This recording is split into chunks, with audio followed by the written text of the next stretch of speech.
evening, ladies and gentlemen. We'll call to order the June 7th, 2023 meeting of the Council of City of Springdale. I ask that you rise for the Pledge of Allegiance.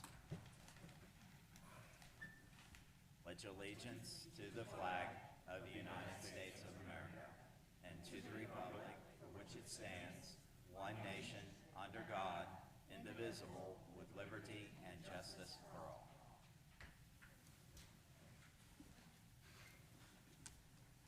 Ms. McNew, you do roll call. Mr. Anderson? Present. Mrs. Cantos? Here. Mr. Hawkins? Mr. Jacobs? Present. Mr. Ramirez? Present. Mrs. Sullivan Weiscup? Present. Mr. Vanover? Present. Mr. Hawkins advised us actually a couple weeks ago that he would be out of town for the meeting this evening, so we're good to go. First off, this evening we have the minutes from our May 17th meeting. Are there any additions or corrections? If not, I'll entertain a motion. Motion second. Discussion? All right. All those approving the minutes as published signify by saying aye. Aye. Opposed? Abstentions? The minutes are approved with 6 affirmative votes. Okay. Mayor Webster, you want to do the intro? Yeah, thank you very much, Mr. President. Yeah, we're very proud to have with us this evening the two recipients of our scholarships, our 2023 Scholarships Award from Princeton, I think both from Princeton High School. And so Julie Matheny and Michelle Miller are our screening committee for these scholarships. And so I'd like to turn it over to those two to make the presentations. And this is sort of a reenactment of what we did over what they did over at the high school on whatever night that's called. What's it called? Awards night. Thank you. Okay, so you can see I never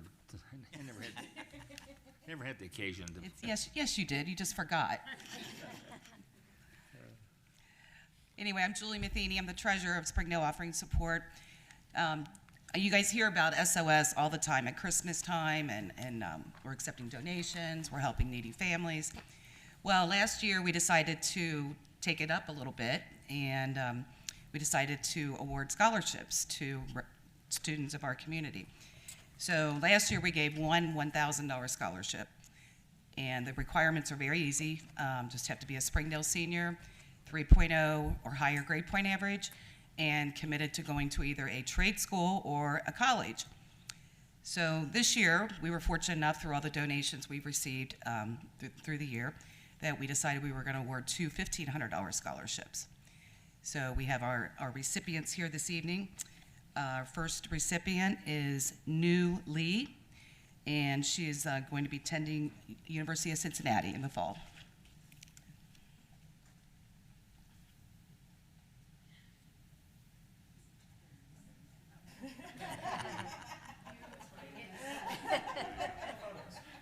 Ladies, why don't you come down? Why don't you come down in front here? Come in front. Get the council in the background. There you go. All right.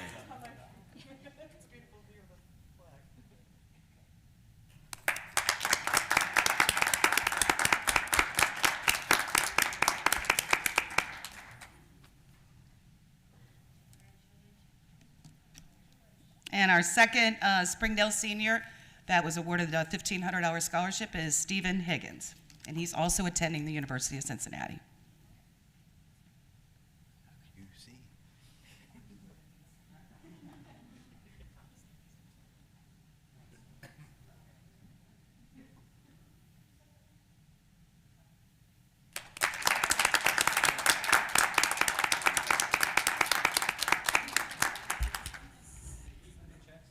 Yeah. Thank you very much. Thank you, ladies, for your work you do on that program.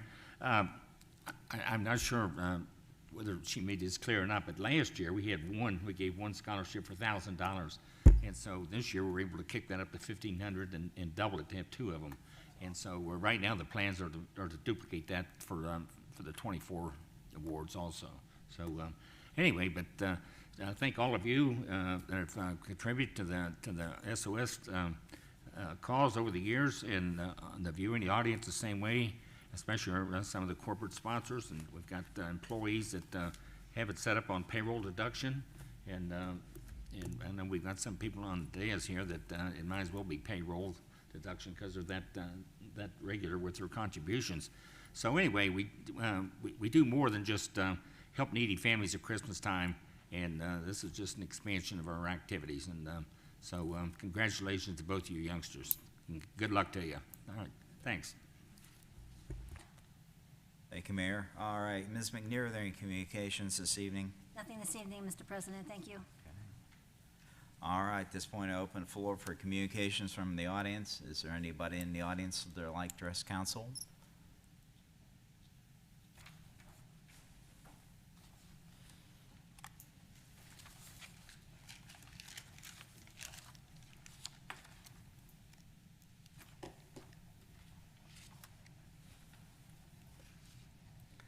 It's hard to put sand back in.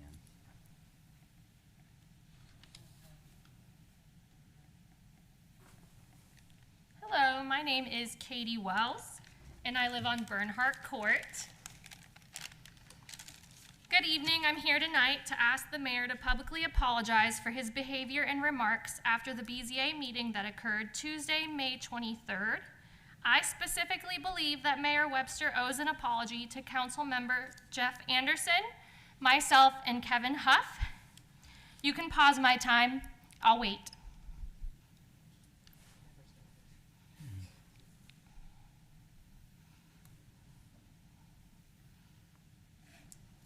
Are you finished? I have more. I'm just waiting for the apology. No, there will be no apology coming. I do not apologize for my actions, and I think the last night's actions by the board substantiated what my objection was to it. I called it an illegal meeting. I called the leadership task for allowing it to happen, and I take no apologies for that, none whatsoever. You can start my time back up. It was mainly for calling people pieces of shit. Mr. Mayor, you're a grown adult, and that evening you essentially threw an adult-sized temper tantrum because you did not get your way. I'm not entirely sure why you're going out of your way to make the lives of the residents who requested the variance more difficult. So far, these residents have taken time to file a variance, they've attended 2 meetings, and now they have to do it all over again. Now they have to start the process. So far, I've not seen any good faith-based efforts from the city administration in resolving this matter. Mr. Braun, can you please explain why the approval for the amended variance was rescinded? What about the hearing proceedings caused this? Was the point of all this to find a middle ground where the homeowner can use their property without undue burden?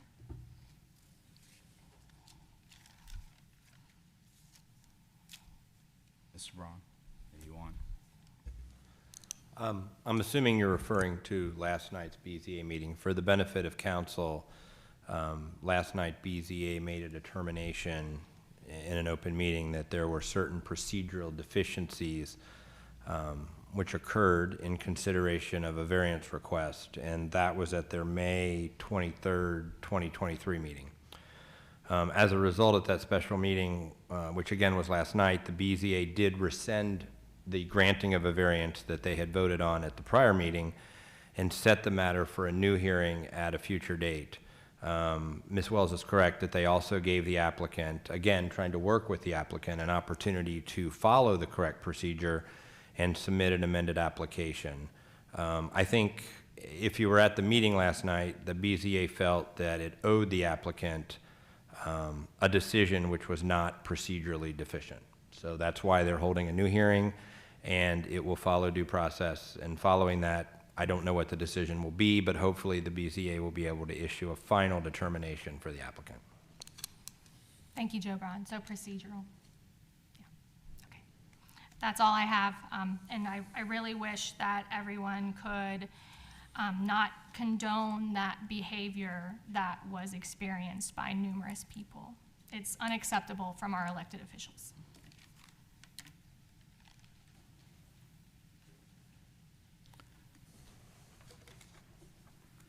Still in communications from the audience? Second call?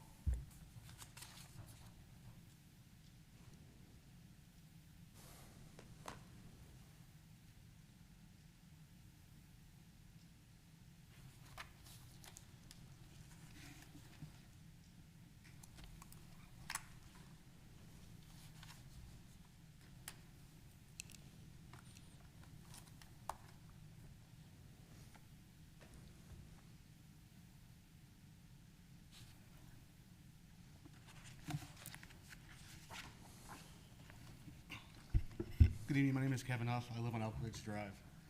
My first set of questions tonight is about the presentation gave by Mr. Agricola last week. Unfortunately, Mr. Reese isn't here. He might be able to answer this better, but I was putting this to council to see. My understanding is the primary reason for the project is to repair the substrate of the road. There's some water damage to that. Is that correct? Which road? Which So, road? Northland Boulevard, Kemper Road intersection.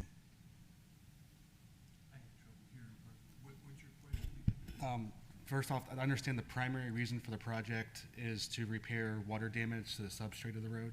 That's a part of it. Okay, The whole road, the underlying surface of it is what they call pony, and there's some major problems under there. They're worried about collapsing. okay, does that require the whole thing to be dug up and redone? Or torn, the whole road to be torn up and, Better question for our engineer. okay, It's a large project. okay. Do you have any idea how much of that, how much of the 1.5 million is just the repairs versus the redesign and expansion?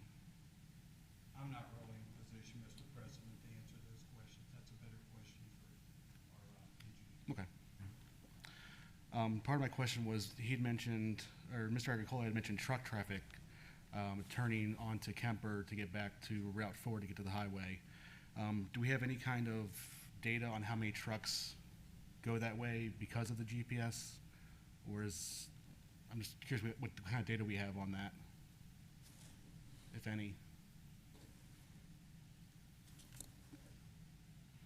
Okay. I think those are questions for our engineer. You're asking questions if we're not going to speculate or take Okay. guesses. Well, my next question was more for council. Would it be, would there be a possibility of us to change the traffic laws to restrict truck traffic from making that turn in an effort to prevent them from making that turn? I know that's legislation, an enforcement issue. I don't know if that's something we can do as a city, is make that road restricted to truck traffic to prevent that turn being made and mitigating a little bit of the issue.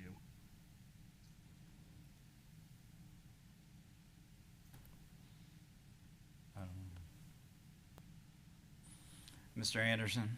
Thank you, Mr. President. I would just add, I know the city engineer is in here tonight. He does issue before, at least monthly, I believe, an engineer's report.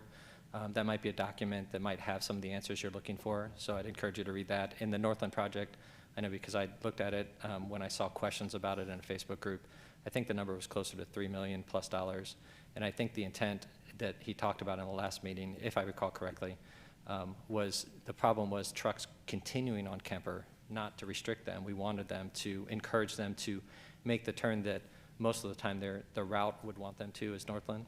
So part of that redesign is to encourage the trucks to maintain the flow that they should be on. It's not a question of restricting. There's been more trucks going down Kemper. That's how I remember the discussion. But I would encourage you to, I think the best way to get the answers you're looking for would be to put them in an email so we can make sure we answer them directly and get them to the engineer. If you're interested in that, I think that's the best way to get the right answer. Okay. Then with the shared use path that's part of that project, is there any data on how much the projected use of that shared use path would be? Or how much the sidewalks are used now?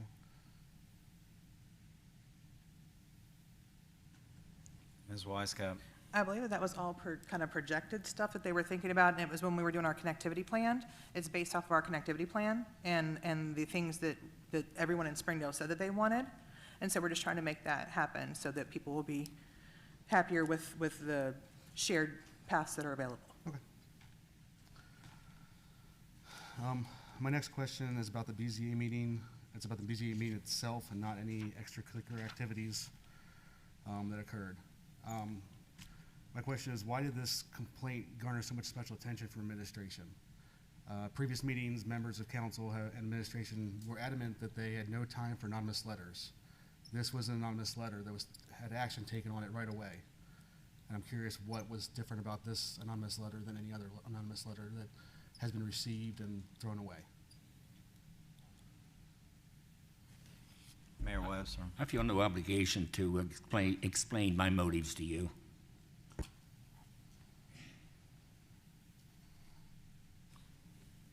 Okay. Is there a reason the letter came to the mayor's personal email rather than a city email in violation of Resolution 15, or it's R15, 2022? Mr. Braun? Thank you, Mr. President. For the record, I guess I'm not sure what I can say. You asked about the special attention. The only thing I can say is I don't know anything about a special letter, and I'm not sure that any review of the decision by the variance was in any way affected by an anonymous letter. Just for the record, I want to say I've never even heard about that, so I don't think that influenced anything that the BZA did. I heard no references to it. Mr. Anderson might be able to comment if he was aware of it as the chair, but I know nothing about an anonymous letter until you just mentioned it tonight. Mr. Anderson? Thank you, Mr. President. As a rule, it's just as a general process, not a rule, as a process, BZA applications don't include the way that a violation would have come to the building department. So in this case, you're saying there was a letter that was submitted. I know Mayor Webster had spoken about a letter that wasn't a part of, it wasn't, and it isn't typically expected to be part of a BZA packet where the board would look at and review. So Mr. Braun is correct that that's not something that was, as part of the meeting, anything that we would consider.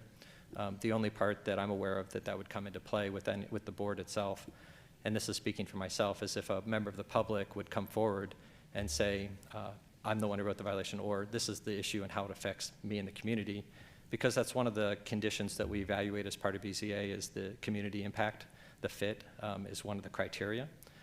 So there were public speakers at the meeting, and I believe one of them did comment on the letter coming in, or a complaint coming in, or what that might have been at a council meeting. I'd have to look at the record. I guess it's best to go back and review the minutes, but I'm not aware of a letter, anonymous or otherwise, being a part of the packet.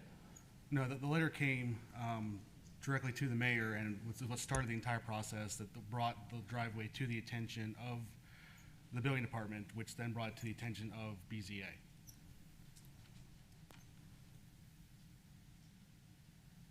Mr. Anderson? Thank you, Mr. President. The way that the applications, what starts an application isn't part of the BZA process. So that's something that administration would have to address for how the building department would have initiated the initial complaint, if that's what you're asking about. But if your question, you started the question saying it's about the BZA meeting, I can tell you that the origin of the complaint isn't a part of the BZA process that I'm aware of. I don't know if Ms. Gantos has a different view on that, but that's not a part of the considerations or the packets that we get. Yeah, I was looking for background on how it got to BZA to start with, how this whole process got started. So a BZA process starts at the point that an applicant submits an application either for a variance or an administrative appeal, and that they do that with the building department. Which comes after a notice of violation, correct? It doesn't have to. So typically, the preferred process, what we'd like to have happen, which is something that I think our building department has done a really good job of over the past few years, is reduce the number of variance requests that BZA has had to review. If you look at how it was done in the past, there were more. Mr. Lampion and his team, typically before somebody wants to do something, they come in and talk to the building department to get permits or to get advice on how to conform with the code. And that's what we advise people to do generally. If somebody comes to me as a council member and says, hey, I'm looking to do this, how do I stay on the right side with the city? My first answer is always go talk to the building department. They will try to walk you through it. In this case, I think a violation order was a part of it because the violation order was part of the packet, but that violation order doesn't say the origin of the violation. It just says that a violation has been, and this is their response to it. Does that make sense? Yeah, it's kind of a special case because the driveway was there for 10 years, how it came to the attention of the city and then was, Yeah. I know it's more for administration than BZA. Well, and I just want to be careful at this point because now we're getting into specifics of a case that may be open or continued, and I wouldn't want to comment on that without having more of the facts. But if administration wants to share how violations occur, I mean, that would be something they would have to answer.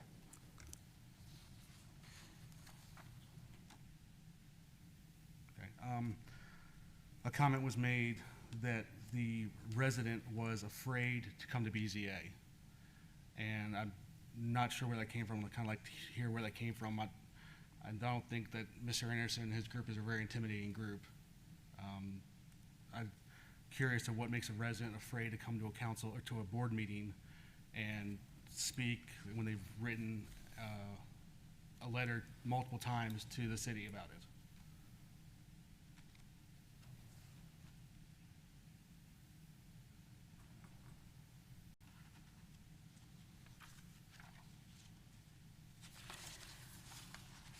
you know who made the comment that you're referring to?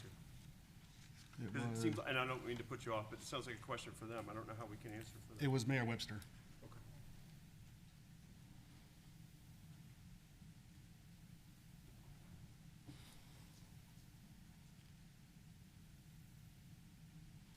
Okay.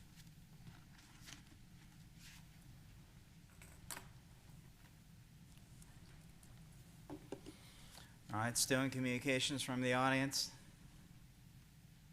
Second call. Third and final call will close communications from the audience. At this point, we'll go into our ordinances and resolutions. Ms. McNear, if you would, we have ordinance 27, 2023. It does include an emergency clause and can be enacted this evening.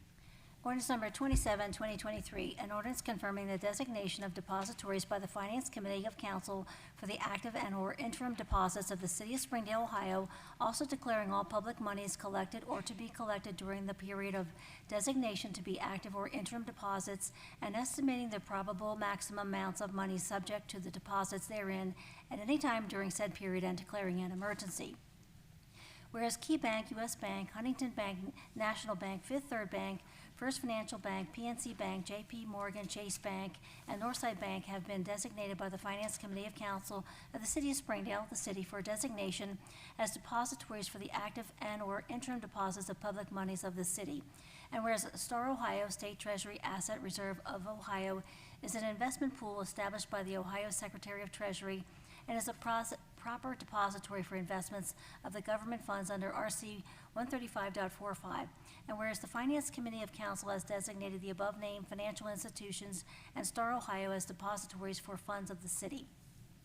Now therefore be it ordained by the Council of the City of Springdale, Ohio, members elected thereto concurring.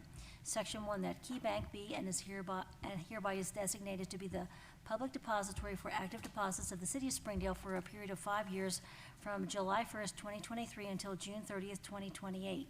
Section 2, that Key Bank, U.S. Bank, Huntington National Bank, Fifth Third Bank, and First Financial Bank, PNC Bank, J.P. Morgan Chase Bank, Northside Bank, and Star Ohio are hereby designated to be public depositories for interim deposits of the City of Springdale for a period of 5 years from July 1st, 2023 until June 30th, 2028.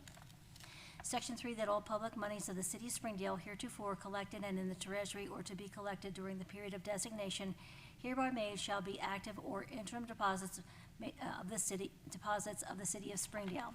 Section 4, that the probable maximum amount of the public money subject to the deposit in each depository herein designated at any time during the period of designation is hereby estimated to be as $6 million active deposits and $12 million interim deposits.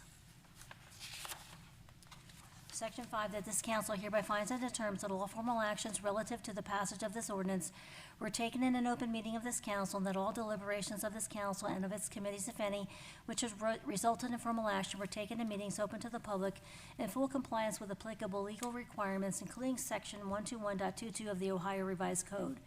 Section 6, that this ordinance is hereby declared to be an emergency measure necessary for the immediate preservation of the public peace, health, safety, and general welfare, and shall be effective immediately upon its passage. The reason for said declaration of emergency is the need to allow city bank deposits to be made at the designated financial institutions at the earliest date possible.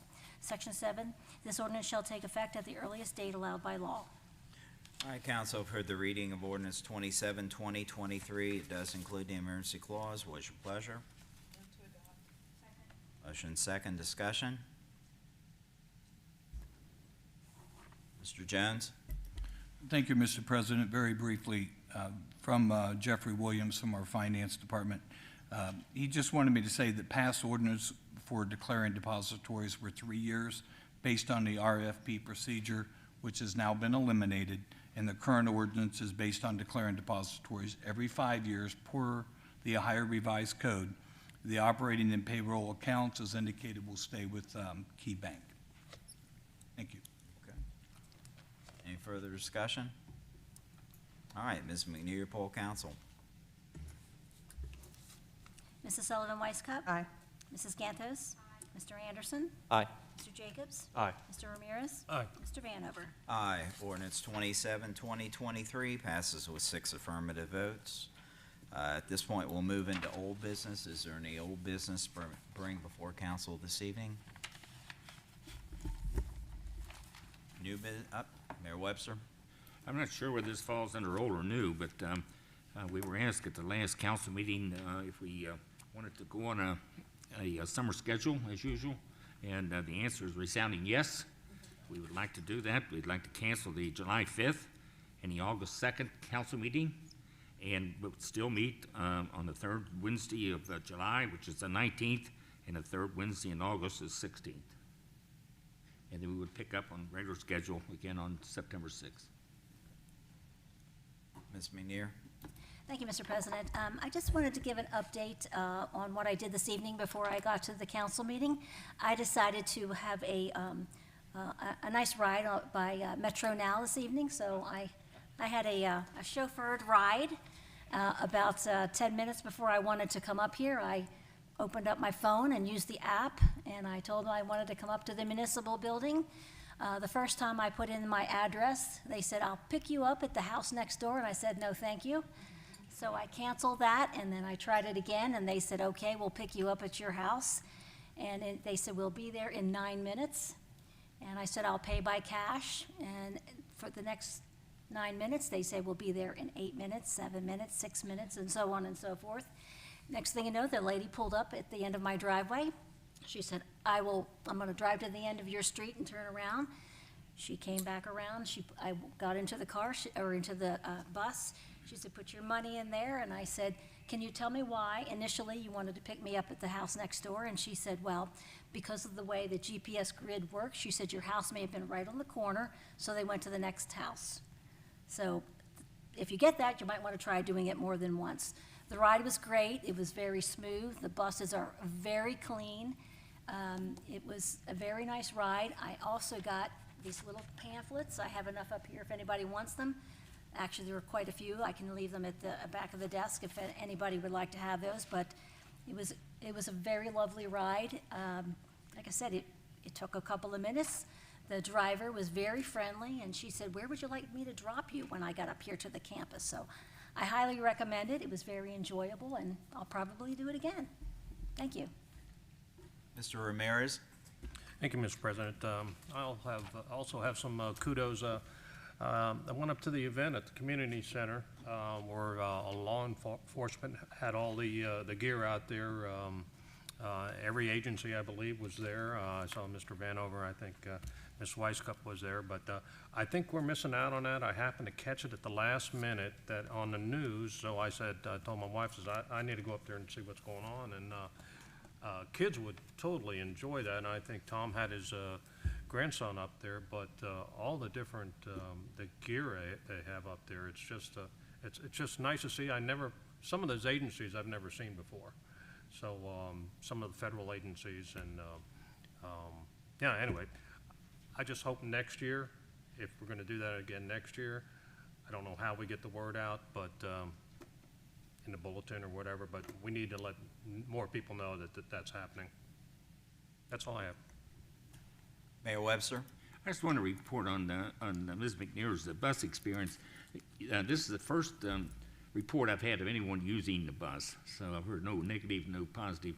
And I was thinking today, I have not seen one of those buses motored around town. Maybe some of you people have seen them. I have not seen them. Yeah. Saw one Tuesday morning. Oh, did you? Yeah, over in front of Tri-County.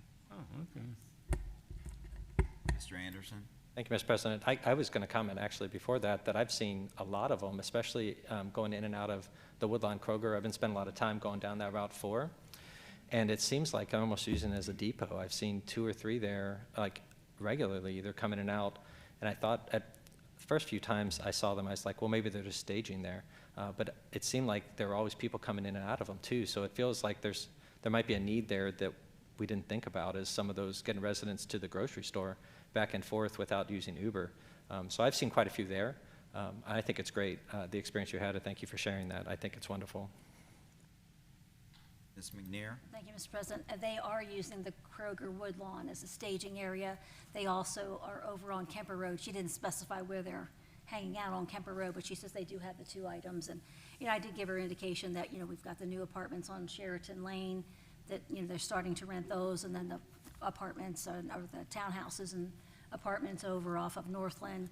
It's, you know, it's unfortunate that Tri-County Mall Apartments aren't open for business, because that would really be a great draw there. But I think, you know, once we get the word out more, that people will use it. And, you know, I said it's unfortunate that, the car seat issue isn't a little bit, easier, because I said my grandkids would love it, but I don't want to haul a car seat and a booster seat, even though they have the ability to, they have hookups in the bus. But, if I go by myself with two of those, contraptions and two kids, it would just be impossible to do that. But, those are available. The kids would love it. I mean, it would be great. If you do one, it would be fine. If you have a child that's a little bit bigger that doesn't need a booster or a car seat, it would be great. I mean, it's free. I think it's children up to 10. I think that's on this. There are some FAQs on the back of this little flyer, but I mean, it would be very enjoyable to do. It would be great going down to Kroger, pick up a couple of things, run over to La Rosa's, grab a pizza, and they take you home on the way. But yeah, check it out. It's like I said, very, very clean. Now, will they be like that in 3 years? I don't know. But for now, they still have that new smell. But it was a very nice ride. Thank you. Mr. Jones? Thank you, Mr. President. Ms. McNear, will you share again what the cost of that ride was for the public's benefit? Yes, it was $2. Thank you. Oh, and you can pay by cash, which I did. I put $2 in the little bucket as I went in there. But you can also pay with your credit card when you book your ride. So there are multiple options. All right. At this point, we'll move to meetings and announcements. Ms. Weisskopf? Thank you, Mr. President. Planning Commission will meet next Tuesday at 7 p.m. in these chambers. Ms. Gantes? Thank you, Mr. President. Board of Zoning Appeals will meet on Tuesday, June 27th at 7 o'clock. Mr. Jones? Thank you again, Mr. President. Real quick, from the Parks Department, Parks and Rec, they're taking registrations for swim lessons, fall soccer, and volleyball. We have a concert in the park coming up, June 15th, 7:30. They'll be playing 90s music. I think it's Buzz Ben Band. Does that sound right, Megan? You usually help me on those. There will be beverages and food for sale. And Mr. Wilson wanted me to let folks know that the old arcade games were old and archaic, and they had to go. So we have new ones, and they have such things as Pac-Man, Space Invaders, Frogger, Donkey Kong, things like that. If that means something to you, great. It doesn't mean a whole lot to me. But anyhow, he wanted folks to know that there's new machines in there that offer a whole variety of games, and I thought I'd share that. Thanks. All right, at this point, we'll go back to communications from the audience. Anybody in the audience select their counsel for any reason?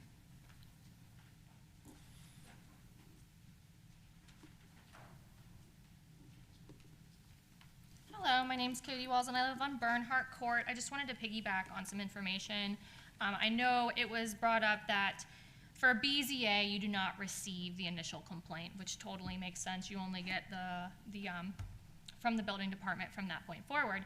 I'm just kind of curious on why that is, and if any information at all is shared, because I had an opportunity to review the initial complaint on January 22nd, and numerous other sheets of back and forth. And it seems that the original complaint person kept bringing up not liking them as an individual, and the number of cars is what they were complaining about, but the violation itself was about the pavement. But they even said in a back and forth, this was in March, that the variance wasn't even required. So that means they wouldn't even need to go to the BZA because they should be grandfathered in. So I'm just not understanding why some of this information isn't shared. Maybe it was, and you can clarify for me, and why that's just the process in general. It feels like it would be very valid to the conversation.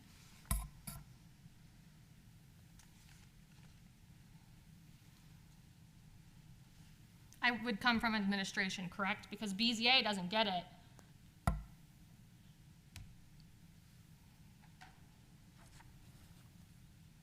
Mr. Braun?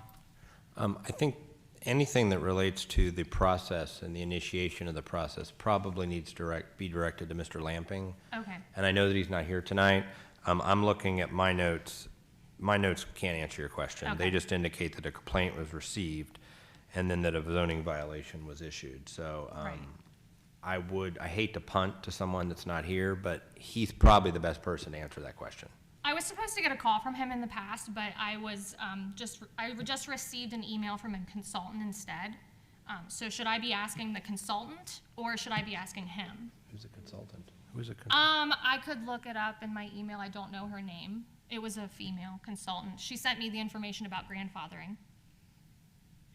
Maybe Ann McBride? Yeah, that sounds familiar. Ann McBride. Mr. Braun? Thank you, Mr. President. I think Ann would answer a general question about like zoning in general, but it sounds to me like your question really is more about this specific complaint. It's a general too, I guess. Just some of the information seems like BZA should probably know, like how this variance wasn't even required and they had it before that. I don't know anything about that. Okay. I can just tell you in the limited history that I know, I would probably defer to Mr. Lamping on that. But I will tell you that Ann McBride is kind of the guru of zoning Right. when it comes to generalities. But why don't we have Mr. Lamping, if he can, respond to your question? Yeah. I'll ask him to review the minutes tonight and see if he can give you a response. That's fine, yeah. Okay. I think he should have my contact info. So. Okay, I'll make Thank sure you. I forward that to him. Yeah, thank you. Still any communications from the audience?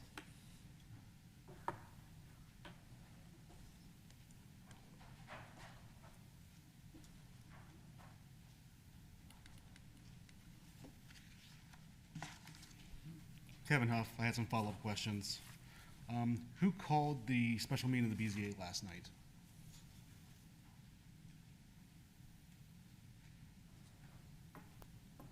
Mr. Anderson? Thank you, Mr. President. In the meeting, I called the meeting to order. Well, who called the meeting to be had? Who called for the special meeting to occur?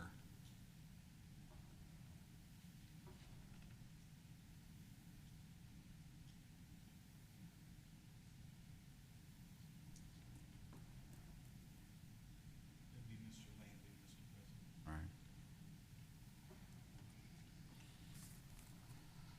right. What rules govern how the BZA is run?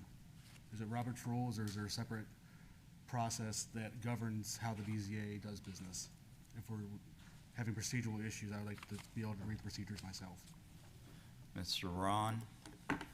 Thank you, Mr. President. I can answer that question. So I would argue that Robert's Rules is a guide, just as it is for our council, in the absence of a specific rule relating to a specific matter. But I would argue that the procedure and the application of the decisions that are made by the BZA really are guided by Ohio law, meaning case law.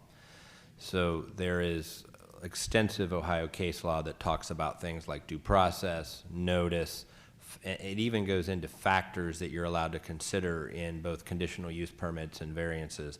And I will, not to give you a long lecture about Ohio law, but since I've recently looked at it, I know that under Ohio law, variances and conditional use permits have strict compliance requirements when it comes to them versus a general zoning decision where you're allowed to have substantial compliance. So I think that's a long way of saying case law. Okay. So Would you be able to provide me the case law that was used to overturn the ruling last night? no. Okay.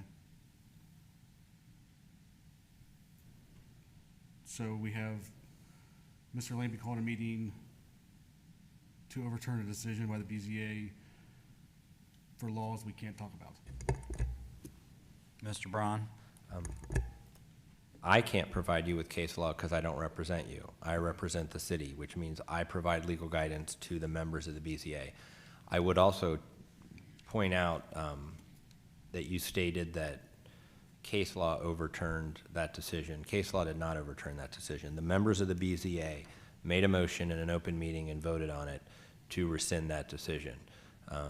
I have a feeling that when the amended hearing is heard, you'll probably see more of why they made that decision.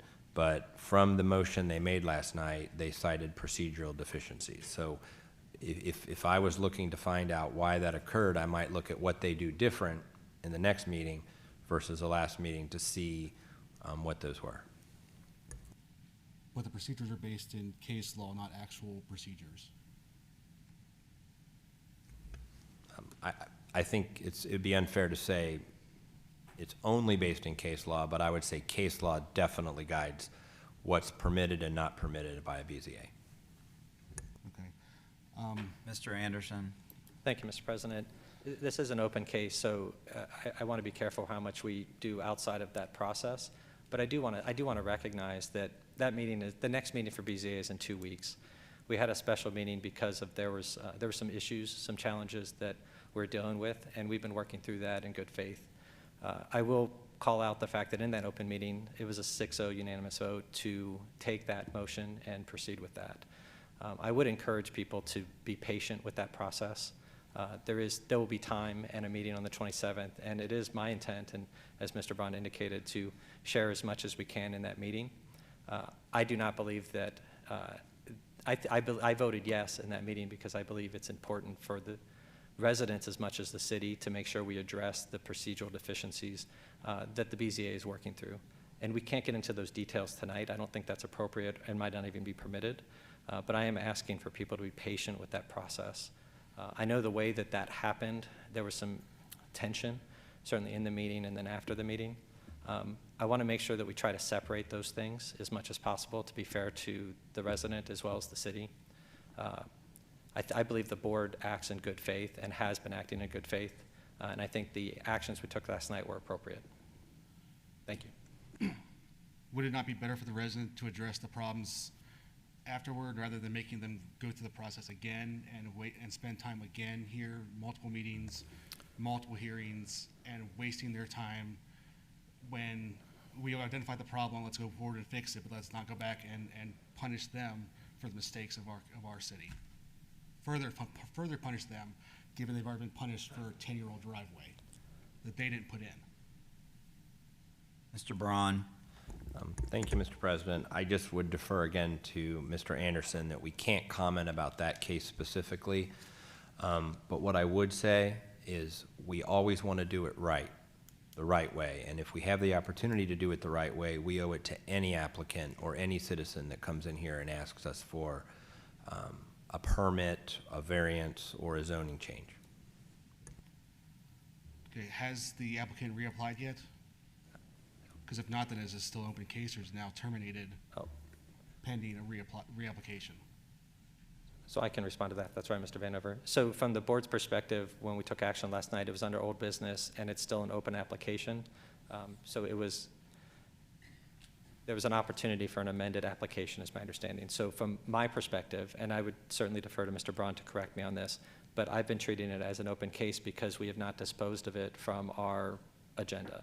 So it was an open case in old business.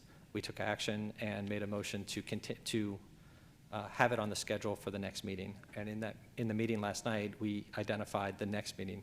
Now, certainly because the applicant wasn't there, the city would work with them in good faith to find a good time to make that happen. But we did put it on our schedule for the next meeting because we want to make sure that it is an open case so we can address it. I believe we owe that to the applicant. Because of the procedural deficiencies that was mentioned in the meeting, it is in their interest too to make sure this is addressed. So again, I'm asking for patience in that space. I know it was heated, but I'd like to try to bring that down and let's work through the process. There's limits because of case law that Mr. Braun mentioned. There's certain ways we have to do things. And if we made mistakes in the process, we will do our best to correct them.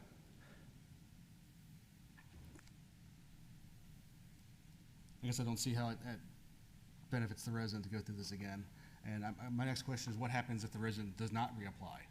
If they take action on their own to remediate the problem and is no longer an issue?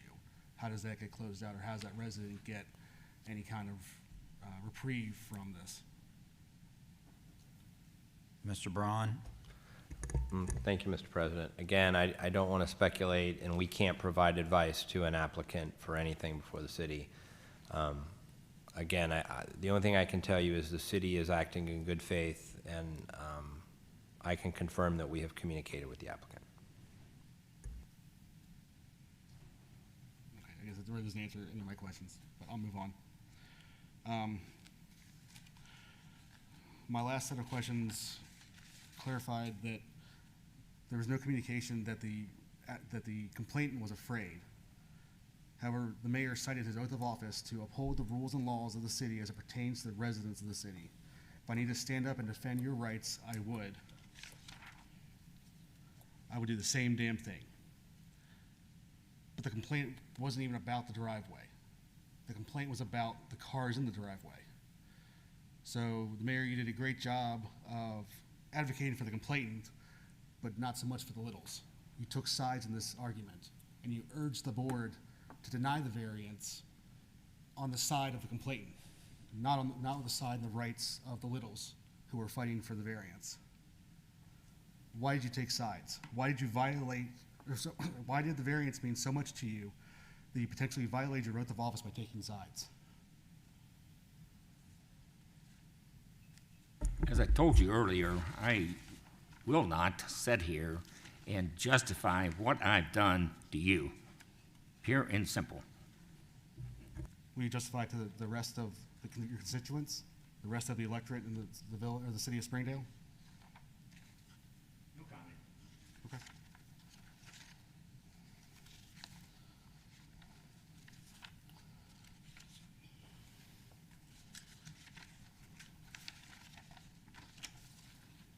My last question is for council. Sorry if I can find it. The Charter of the City of Springdale grants this council in Article 2, Section B, Paragraph 8, the council may inquire into the conduct of any municipal officer or employee in the performance of their duties. The inaction of this council at a minimum to investigate the conduct of that night symbolizes the blanket approval of the events that occurred that night. So do you all approve of the events that happened the night after of the BZA meeting, after the meeting? Ms. Wisecup.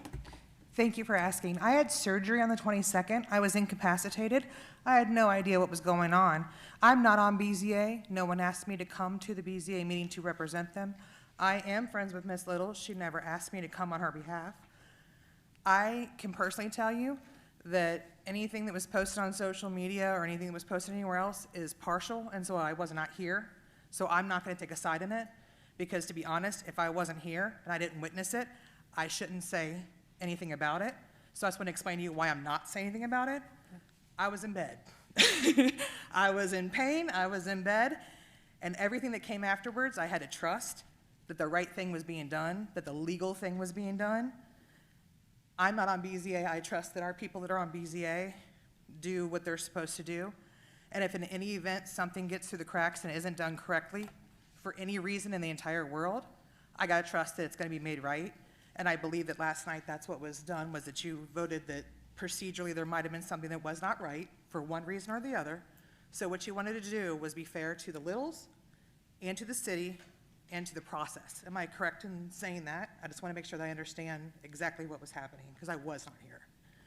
I'm sorry, what I was speaking on was the events after the meeting was Correct, closed. and I wasn't here, Okay. and I don't think that a lot of these people were here. So asking council to explain how we feel about something if we weren't here, those people that were here, I'm pretty sure have made comments about stuff if they wanted to. And if not, I just assume that they don't have any comment. Would you like me to email you a copy of the video for transparency clarification? I saw 2 different versions of the video on 3 different things of social media, and I'm actually in the process of asking for the minutes, because I do want to understand what happened and how it got to where it was, because I've never seen anything like this in my life. And I want to better understand, because if people are going to come and complain about something that was a procedural deficiency that's being fixed, I'm not understanding why you're mad that the city is fixing something to make it right. I thought that that's what everybody wanted, was for things to be done correctly and right. Right, but we're putting. That's what we're doing. That is what we're doing. By putting the No, vision back to the that is process what again. we're doing.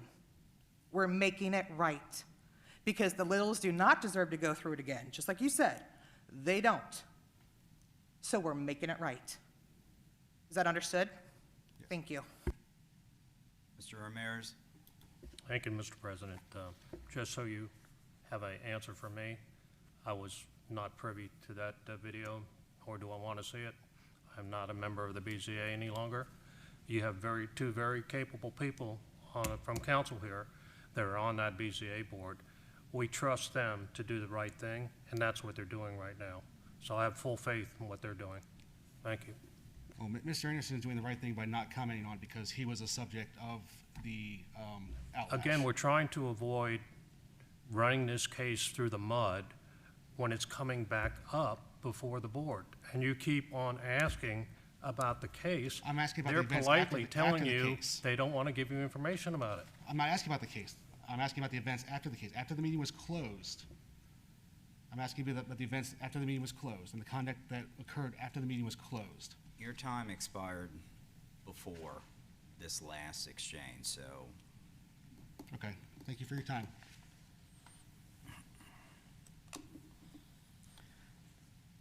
still in communications from the audience.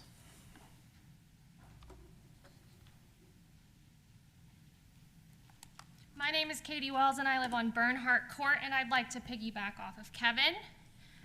I trust the BZA, and I trust Drew Braun is going to help them make sure that they do everything correctly. And what Kevin is talking about is something that was past the BZA. We had an elected official, the mayor of our city, screaming at people, calling people pieces of shit. I highly doubt that everyone in this room has not seen that on camera. We are not talking about what happened at the BZA meeting. We are talking about what our elected officials chose to do. It was a choice. That was a choice that they made. It's unacceptable. No one deserves to be talked to like that, no matter how upset you are. No matter how upset you are, you can always be polite and professional because the world needs kindness. Kindness. Calling someone a piece of shit, and you are the mayor of the city, is unacceptable. Unacceptable. And I'm disappointed that people want to skirt around the problem. We're not talking about the BZA meeting. The BZA is doing what they need to do. They are making it right. It's not fair to the littles.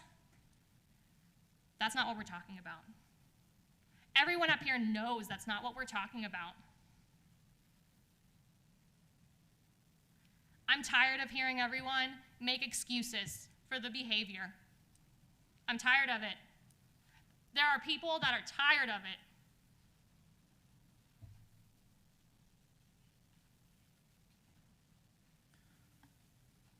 Communications from the audience. Second call. Third and final call will close communications from the audience. At this point, well, let's see.